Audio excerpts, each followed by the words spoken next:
Stock market correction or the start of a recession? That really is the big question here.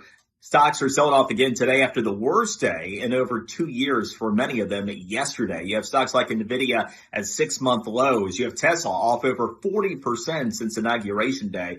A lot of people are wondering, hey, are the Trump tariffs to blame for what's going on here? Now, first about the stock market, we were long overdue for a correction. The AI boom had led to valuations that were out of touch with reality. In fact, preceding the recent selling, only 3 other cycles in the past 50 years had more expensive valuations for stocks than what we've seen. If you use the PE ratio of the S&P 500, you'd have to go back to the late 90s dot-com bubble that, of course, burst.